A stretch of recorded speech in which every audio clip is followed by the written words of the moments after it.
ukuthi mama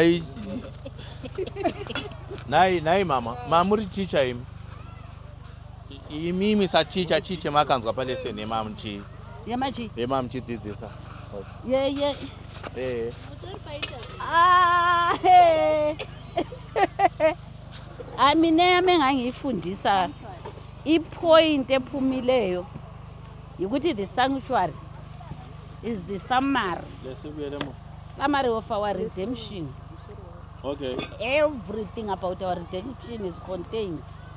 A good message is summary. Yeah, sanctuary. Okay.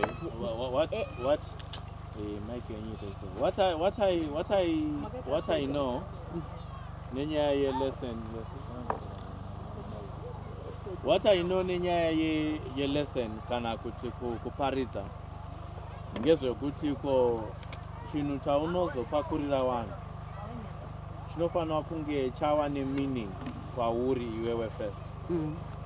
Then you give your best. Imimi mungati palesson iyi chemanyatsotiko ini nhangu ichi nyangu hangu ndazopa vamwe vanhu ABCD zvandibatsira mukurarama kwangu chii? Chandibatsira inini pakurarama kwangu ndechekuti ndaona kuti everything is centered on Christ. Right. So even pachikristu changu from this camp meeting and from the lessons that we have learned, I have learned kuti Christ comes first in everything that I do, nyangwe kuchechi activities. Because what we learned paya ndezvekuti mapriest waiti kana uchisvika lesi sifuyo sako wauqala ngokuti wena ugeze izandla zakho ube ngozihambisela isifuyo sakho usibulawele sisymbolize ukuthi wena ngofa ezonweni usuka lapho all the processes ayethungamelwa nguJesu. So esiKristwini sethu kumele sithungamelwe nguJesu size siyefika ku-holy place la ku-most holy place sithunganyelwa nguJesu size sifike kusindisweni sithunganyelwa nguJesu. Alright. So following Christ in everything yikho take home yami mina engiyibonile. Alright, nayi Eldanjo ndakambonzwa wamwe wemamwe machechi achitiko anzi Bible omunya kana chinzi Bible omunya muno mungatsanangurire sei munhu pazvidzidzo zvatinowana kuchechi yeSabata panyaya yesanctuary? Kwakule showbread anti yayihlala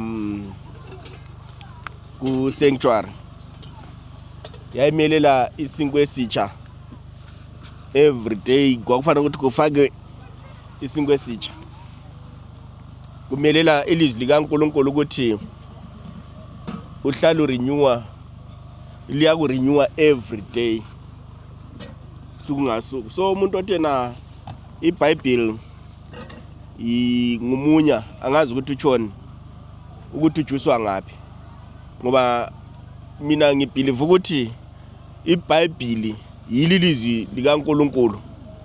Nxa kungela iBhayibheli akulanto yabuyenza. Angazi ukuthi ngubani oyabe khuluma lawe kumbe ngumoya ophi oyabe ukhuluma lawe, ngoba umoya oyingcwele kaNkulunkulu I believe ukuthi usebenza through iBhayibheli.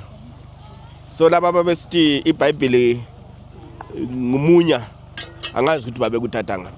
Alright, okunye ababe bekutsho ngomunya enginanzelela ingazelo yakhona from i-sanctuary yokuthi khona i-sanctuary isinika okwayizolo iphinde isingenise kokuzayo. So bona nxa besithi ngomunya i-sanctuary lesson efundiswe eSabatheni ikuchasisela ngcono ukuthi uzwisise ukuthi hayi iBhayibheli silifuna izolo silifuna namhla lamhlanje. So wena njengomuntu akade efundisa kahle kahle ngoboy child uzwe ngoboy child ngizwe ukuthi umntwana oyimfana yi-feature ye-church. So ku-raise umntwana ongumfana ngendlela engayisiyo yikubulala isiKristu, yikubulala i-backbone ye-church, ngoba umntwana ongumfana is the backbone of the church. Nxa kuyikuthi simbambe kuhle ibandla lizaqhubeka phambili. Nxa kuyikuthi asimlungisisanga kuthi ukuthi ibandla selifile. You'll find ukuthi eBhayibhelini even lo uNkulunkulu sibili ebuza uEve sewonile kazange landa uEve, walanda uAdamu wayeyindoda. Okuthi ukuthi if si raise kuhle abantwana angabafana, we are raising ichurch ukuthi even sebuzwa uNkulunkulu iya responda ngendlela eyiyo. So mina ngokuzisa kwami ngizisa ukuthi umntwana ongumfana kumele abanjwe aqondiswe ichurch la izaqonda.